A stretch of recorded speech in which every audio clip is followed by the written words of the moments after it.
हाँ, तो नमस्कार दोस्तों, कैसे हैं आप लोग? आज मैं आप लोगों को पढ़ाने वाला हूँ संविधान, जो कि अध्याय 1। और जैसे मैंने बात की थी कि ऐतिहासिक भूमि का संविधान को हम लोगों ने 20 पार्ट्स में डिवाइड किया था कि हम लोग 20 पार्ट्स में एक-एक पार्ट पढ़ेंगे। तो बिल्कुल टाइम गँवाए हुए 20 पार्ट को हम लोग अच्छे से देखते हैं। तो सबसे पहले जो इम्पोर्टेंट चीज़ें हैं हमारे पास है संविधान, जो कि पार्ट है ऐतिहासिक पृष्ठभूमि, जिसमें कंपनी का शासन आपका कहते हैं, जो कि 1773 से 1858 तक होता है। तो ये चीज़ आपको ध्यान रखना है कि किस कंपनी के शासन में क्या चीज़ हुआ था। तो जब कंपनी का शासन था, जो 1600 से ईस्ट इंडिया कंपनी व्यापार के रूप में करने आई थी, और महारानी एलिजाबेथ के चार्टर द्वारा उन्हें भारत में व्यापार करने का अधिकार प्राप्त हुआ था। किसके द्वारा हुआ था? महारानी एलिजाबेथ। तो इस नाम को जरूर याद रखना। फिर सबसे पहले इंपॉर्टेंट बात करते हैं रेगुलेटिंग एक्ट। तो बंगाल के गवर्नर को बंगाल का जनरल मेन चीज़ें हैं। बंगाल के गवर्नर को बंगाल का गवर्नर जनरल कहा जाने लगा। एक पॉइंट याद रखना, मुंबई और मद्रास के गवर्नर बंगाल के गवर्नर जनरल के अधीन हो गए। जो मुंबई और मद्रास के थे वो सब किसके अंडर में आ गए? बंगाल के। उसके बाद इसके अंतर्गत कलकत्ता में, ये जरूर आपका बहुत इंपॉर्टेंट क्वेश्चन है, आपको मैं हाईलाइट कर दे रहा हूँ, ये जरूर है कि सबसे पहले उच्चतम न्यायालय की स्थापना कहाँ हुई थी और किस अधिनियम से हुई थी? तो 1773 में हुई थी। और ये 1773 वाले अधिनियम में से हुई थी, और 1774 में कलकत्ता में सबसे पहले स्थापित की गई थी। अब तो दिल्ली में है आपका। इसके द्वारा ब्रिटिश का कोर्ट ऑफ डायरेक्टर्स के माध्यम से कंपनी पर नियंत्रण सशक्त हो गया। अब ये कोर्ट ऑफ डायरेक्शन बनाए, जिससे कंपनी पे इनका मतलब नियंत्रण किए, क्योंकि कंपनी के लोग क्या करते थे, सारी चीज़ें मतलब इन गवर्नमेंट को वहाँ को कुछ बताते ही नहीं थे, अपना ही सब लोग अपने ही में ही मस्त रहते थे। बंगाल का पहला गवर्नर जनरल कौन था? तो लॉर्ड वारेन हेस्टिंग थे। कलकत्ता सर्वोच्च न्यायालय के पहले मुख्यमंत्री कौन थे? तो यहाँ पे ये इंपॉर्टेंट भी है, कौन से? एलिजा एम्पे थे। अब यहाँ पे आते हैं 1781 का एक्ट ऑफ सेटलमेंट जिसको बोलते हैं, और 1784 पिट्स इंडिया एक्ट। तो यहाँ पे एक्ट ऑफ सेटलमेंट किसको बोला जाता है? तो 1781 को हम यहाँ पे बात करेंगे। 1784 जिसको पिट्स इंडिया एक्ट बोला जाता है। और इस एक्ट के दोहरे प्रशासन का आरंभ होता है, ये पूछा जाता है। बोर्ड ऑफ डायरेक्टर्स व्यापारिक मामलों के लिए, और बोर्ड ऑफ कंट्रोलर जो होते हैं राजनीतिक मामलों के लिए बनाए जाते हैं। और इस सरकार को कंपनी के कार्यों और प्रशासन पर पूर्ण नियंत्रण यहाँ पे प्रदान हो जाता है, इसलिए सेटलमेंट हो जाता है। फिर 1793 का चार्टर अधिनियम बात करते हैं, जिसके द्वारा नियंत्रण बोर्डों के सदस्यों और कर्मचारियों को वेतन आदि का भारतीय राजस्व में से देने की व्यवस्था की जाती है। तो कब की जाती है? तो 1773 में जो कि वेतन दिया जाता है वो भारतीय राजस्व में से। ठीक है, आगे बात करते हैं 1813 का चार्टर अधिनियम, जिसमें कंपनी के अधिकार पत्र को 20 वर्षों के लिए बढ़ा दिया जाता है। अगर पूछा जाएगा किस अधिनियम के द्वारा कंपनी के अधिकार को 20 वर्षों के लिए बढ़ा दिया जाता है, तो वो आपका है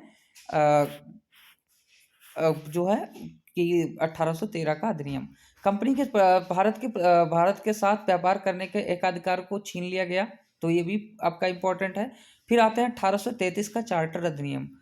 तो यहाँ पे आपका है हाँ, तो यहाँ पे देखते हैं कि हमारा जो यहाँ का थोड़ा सा ही काफ़ी इंपॉर्टेंट रहा। तो इस अधिनियम ने बंगाल के गवर्नर जनरल को, ये पूछा जाता है, को भारत का गवर्नर जनरल बना दिया। ठीक है, अब मद्रास एवं बम्बई के गवर्नर की विधायिका जो थी संबंधित शक्तियों से वंचित कर दिया, उनको हटा दिया, और लॉर्ड विलियम बैटिंग प्रथम गवर्नर बनते हैं। तो ये जरूर देख लेना। इस अधिनियम के तहत कंपनी के व्यापार के पूर्णतः समाप्त कर दिया गया, कानूनों के वर्गीकरण किया गया, और आयोगों के लिए विधि आयोग की नियुक्ति की व्यवस्था की गई। 1834 में लॉर्ड मैकाले की अध्यक्षता में प्रथम विधि आयोग का गठन किया गया। ये बहुत इंपॉर्टेंट है, लॉर्ड मैकाले 1834। ठीक है, और 1813 में हुआ था, ये चीज़ ध्यान रखना।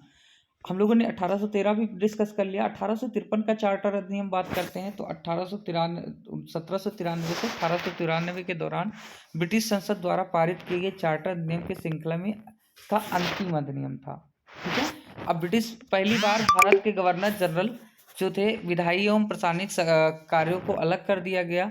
इसने सिविल सेवकों की भर्ती एवं चयन हेतु खुली प्रतियोगिता का शुभारंभ किया, ये भी आपका बहुत इंपॉर्टेंट है। तो किस अधिनियम के किया गया? तो 1853 में क्या किया गया? सिविल सेवकों की भर्ती का चयन हेतु खुली प्रतियोगिता का शुभारंभ किया गया, ये इंपॉर्टेंट है आपका। अब 1800 जो हमारा टाइम था, 1858 से 1947 तक के जो बीच का टाइम था, उसको हम कैसा, वो कौन सा टाइम बोलते हैं, ताज का शासन। मतलब यहाँ से 1858 में जो 1857 की क्रांति हुई थी, उसके बाद क्या हुआ था, इन्होंने जो 1858 से पूर्णतः हमारे यहाँ इंडिया पे खुली रूप से मतलब अधिकार इन्होंने कर लिया था। तो यहाँ पे देखते हैं भारत शासन अधिनियम 1919, 1935 और स्वतंत्रता अधिनियम 1947 आता है। तो 1858 का भारत शासन अधिनियम की बात करते हैं, तो भारत शासन कंपनी से लेकर ब्रिटिश क्राउन के हाथों में सौंपा गया था। इसके तहत भारत का शासन सीधे महारानी विक्टोरिया के अधीन चला गया था। अब यहाँ से भारत में मंत्री पद की व्यवस्था की गई, भारत में मंत्री पद की व्यवस्था की गई थी और 15 सदस्यों के भारत परिषद का सृजन हुआ था। मुगल सम्राट के पद को समाप्त कर दिया गया था। भारतीय मामलों पर ब्रिटिश संसद का सीधा नियंत्रण स्थापित हो गया था। इस अधिनियम के द्वारा बोर्ड ऑफ डायरेक्टर्स और बोर्ड ऑफ कंट्रोल को समाप्त कर दिया गया और गवर्नर जनरल का नाम बदलकर वायसराय कर दिया गया था। क्या कर दिया गया था, वायसराय कर दिया गया था। और इस व्यक्ति के गवर्नर जनरल को लॉर्ड कैनिंग अंतिम गवर्नर जनरल तथा प्रथम वायसराय के नाम से जाने जाते हैं। अगर पूछा जाएगा यहाँ पे तो ये प्रथम वायसराय और उसके बाद लॉर्ड कैनिंग को अंतिम गवर्नर जनरल और उसके बाद प्रथम वायसराय के नाम से जाना जाता है। तो ये आपका बहुत इंपॉर्टेंट है। अब बात करेंगे 1861 के भारत परिषद अधिनियम की। तो 1862 में जो लॉर्ड कैनिंग ने 3 भारतीय बनारस के राजा पटियाला महाराज और सर दिनकर राव को विधान परिषद के मनोनीत किया था। इस अधिनियम में मद्रास और मुंबई प्रेसिडेंसी को विधायी शक्तियां पुनः देकर विकेंद्रीकरण की प्रक्रिया की गई थी और गवर्नर जनरल को कार्यकारिणी परिषद का विस्तार किया गया था और विभागीय प्रणाली का शुभारंभ हुआ था।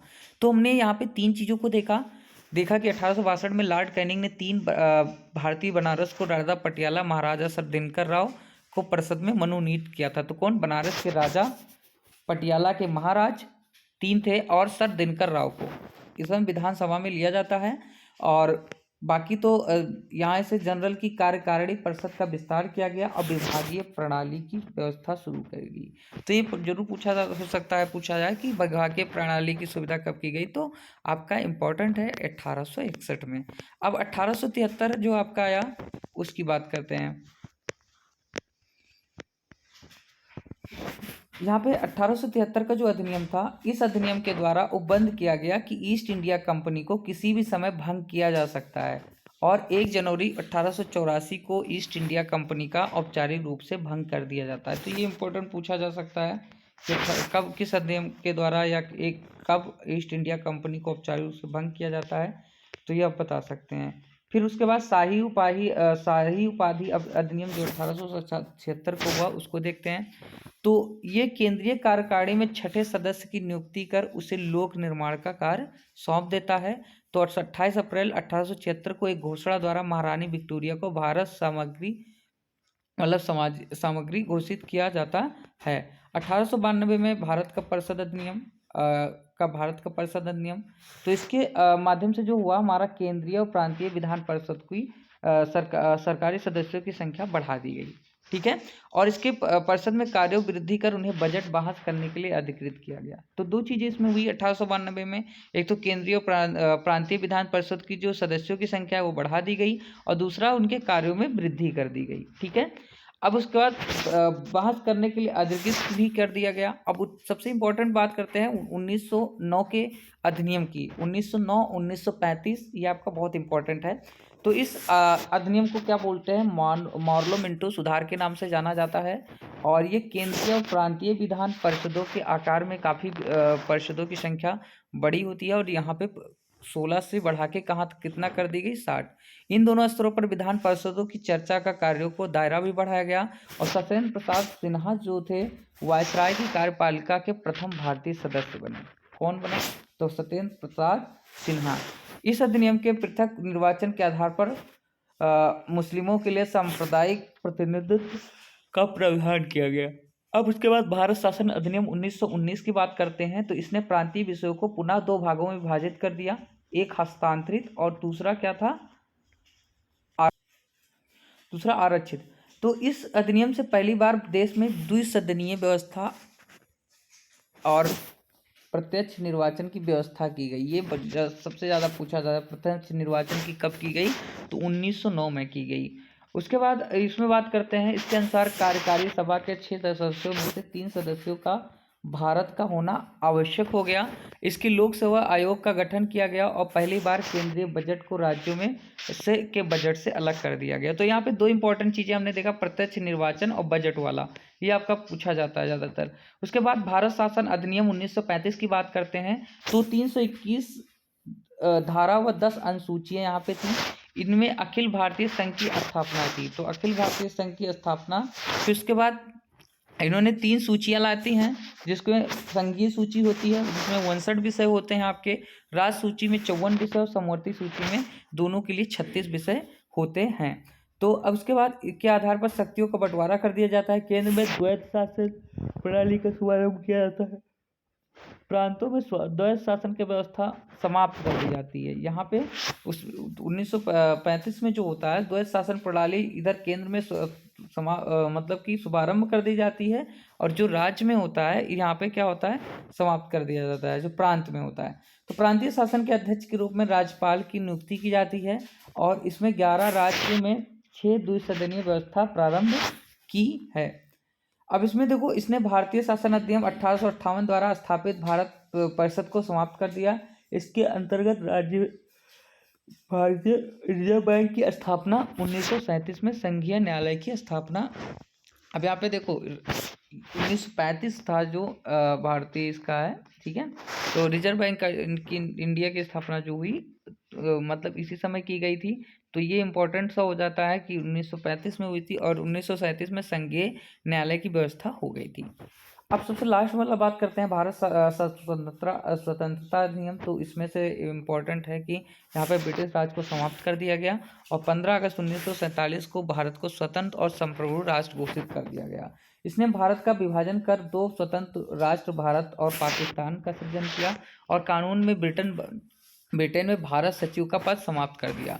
इसने 15 अगस्त 1947 से भारतीय रियासतों पर ब्रिटिश संप्रभु को समाप्त कर घोषणा की थी, और इसने शाही उपाधि से भारत का सम्राट जो शब्द था वो समाप्त कर दिया था। 1935 के भारत शासन अधिनियम द्वारा जो शासन पर जब संविधान सभा का नया बनकर तैयार किया गया जाता है, तो उस समय 1935 का जो वो होता है, 19 को जो वो होता है भारतीय शासन अधिनियम के द्वारा ही शासन किया जाता है। उसके बाद देशी रियासतों पर ब्रिटिश के परोपकारिता का अंत कर दिया जाता है। अब स्वतंत्र भारत का पहला मंत्रिमंडल क्या होता है उसके बारे में भी देख लेते हैं, बहुत बारी एग्जामों में पूछा गया है। तो सबसे पहले बात करते हैं जब जवाहरलाल नेहरू क्या थे, तो प्रधानमंत्री, राष्ट्रमंडल और विदेशी मामलों की जो देखरेख करते थे वो जवाहरलाल नेहरू जी करते थे। सरदार पटेल जो थे गृह मंत्री का काम करते थे, प्रशासन राज्यों के मामले।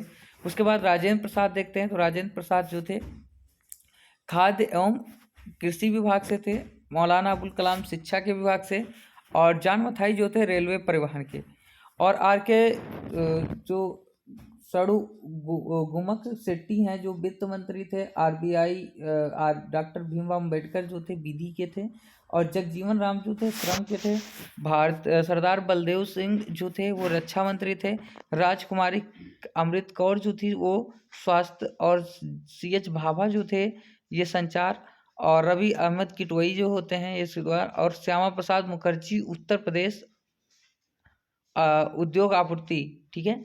तो ये उद्योग एवं आपूर्ति के थे। BN गाडगिल जो थे कार्य खान एवं ऊर्जा के वो थे। अब यहाँ पे ये चैप्टर तो आपका क्लियर हो गया। अब हम लोग मिलेंगे दूसरे चैप्टर में जिसमें हम लोग डिस्कस करने वाले हैं संविधान के बारे में बात करेंगे, और संविधान सभा क्या थी, उसकी कैसे बैठक हुई, उन सारी चीज़ों को जानते हैं। तो दोस्तों अगले वीडियो में मिलते हैं, तब तक के लिए बाय बाय।